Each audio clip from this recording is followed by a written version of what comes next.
मत मारो गोलियों से मुझे, मैं एक सुंदर तस्वीर हूँ।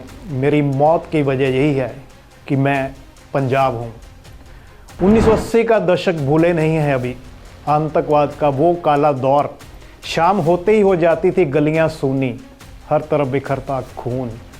एक दशक से भी ज़्यादा चले काले दौर ने हजारों माताओं की कोख को जाड़ दिया था, हजारों सुहागिनों का सुहाग छीन लिया था, हजारों बच्चों से उसकी माँ और बाप को छीन लिया था। बड़ी मुश्किल से दोबारा मेरा पंजाब अपने पैरों पर खड़ा होना शुरू हुआ था।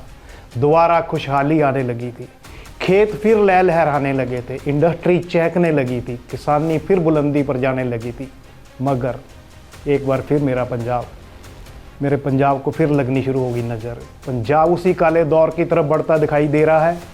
पंजाब के राजनेताओं ने मेरे पंजाब को हर तरफ से लूटा, सब कुछ गिरवी रख दिया, सब कुछ बेच दिया, सिर्फ अपना घर ही भरने में लगे हैं। लीडरों से लेकर ब्यूरोक्रेट्स ने दोनों ने जमकर दोनों हाथों से मेरे पंजाब को लूटा। कानून तंत्र एक बार फिर खोखला होने लगा, गैंगस्टरों की चढ़ाई होने लगी, घर घर फिरौती वसूली जाने लगी, किसानी सड़कों पर आ गई, हाईवे बंद कर दिए गए, इंडस्ट्री पर तो दोहरी मार पड़ी।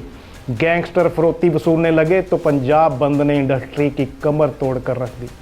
कानून तंत्र इस कदर बिगड़ गया कि पंजाब की तरफ मुंह करने से भी हर कोई डरने लगा। निवेश जीरो हो गया, इंडस्ट्री पलायन कर गई, बच्चों का ब्रेन ड्रेन हो गया और पंजाब की जवानी पहले नशे और फिर हथियारों की तरफ मुड़ गई। गैंगस्टर बनना ऐसे लगने लगा यूथ को कि जैसे कोई बड़ी डिग्री हासिल कर ली गई हो। गोलियां चलाना और किसी को भी डराना यूथ का शौक बन गया। गैंगस्टर की इस काली दुनिया के बाद अब एक बार फिर मेरे पंजाब को लगने जा रही 1980 के काले दौर की काली नज़र। आतंकवाद फिर सक्रिय हो गया है। पिछले एक साल में आतंकवाद की पंजाब में 20 से ज़्यादा वारदातें हो चुकी हैं और पूरी सरकार और कानून तंत्र सो रहा है। सिर्फ 47 दिन में ही अमृतसर में 5वीं आतंकी घटना। पुलिस तंत्र पूरी तरह से नाकाम भी इस कदर कि पुलिस तंत्र बन गया है पूरी तरह से झूठ तंत्र। कुछ दिन पहले जब ब्लास्ट हुआ तो पुलिस कमिश्नर कहते हैं कि कार का टायर फटा। आतंकी संगठनों ने जिम्मेवारी ली तो पंजाब पुलिस के अधिकारियों की नींद खुली और मानना पड़ा कि ब्लास्ट था।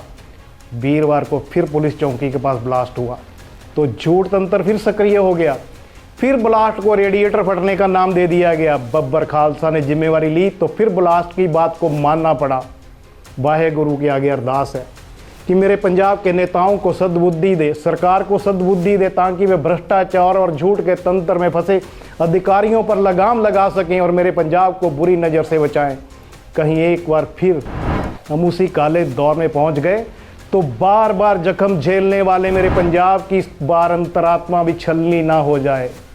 जे आई पतझड़ तो फिर की है तो अगली रुत ते यकीन रखी, मैं लब के ले आऊँगा कि तो कलमा तो फुल्ला जोगी जमीन रखी।